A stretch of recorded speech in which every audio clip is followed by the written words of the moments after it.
The holiday season is often a time to spend with loved ones, but for those who serve and their families, it can be an especially tough time of the year. In our series we started this year, it's called Profiles in Service, we spotlight Americans who dedicate their lives to helping others. Now we want to take a look back at some of the people we introduced you to this year. And there is a theme: women who inspire.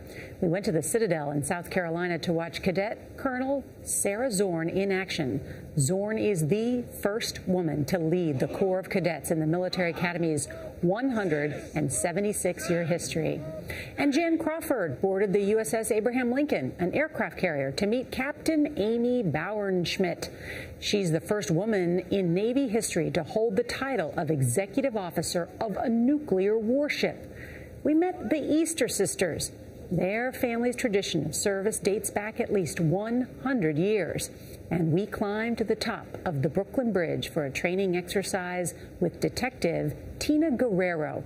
She's the only female counter-sniper in the NYPD's elite emergency service unit. That was pretty awesome. Yeah. Thanks for the great climb. Oh, you're welcome. You're welcome.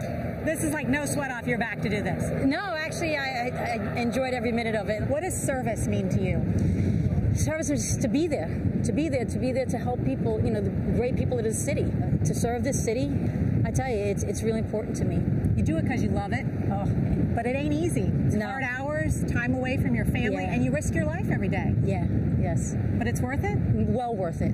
Well worth it. Service just means playing your part to protect your country and the people that you love. When I was younger, my parents would tell me, like, serve with a servant's heart, and that just means sacrificing, like, and always being grateful. Corey, you told us that your parents never treated you or your sisters like girls. Right. Our parents never raised us like the typical girl. You know, they never said that we couldn't do anything of any sorts. They never limited us. My dad, too, like, he would just look at me like any of the other people and say, like, you can lead men, why not? You're the first woman executive officer of a nuclear aircraft carrier. What does that mean to you? I hope that I'm a good leader and a mentor to both men and women. What does service mean to you?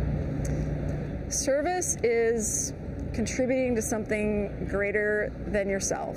For me, it is about supporting and defending the Constitution of the United States, but it's also about these young men and women that I lead every day. I know you've used the word being a servant leader. What does that mean? To be a servant leader is to put others' needs before your own. I personally believe that servant leadership is the only successful leadership, because no matter your decision, you are making decisions as a leader on behalf of others. I hope to be a person of service, empathy, kindness, because I think those are some of the fundamental things that people need in this world right now. A little more leadership, a little more empathy and understanding. Think about that. That empathy, thinking of other people, is a key element of true leadership.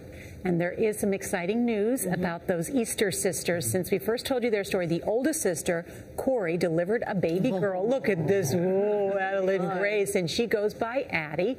And we'll look forward to finding out if she becomes the fifth generation to serve in her family's history. And what do you bet? What do you bet? I think yes. What inspired you the most from the women that you met?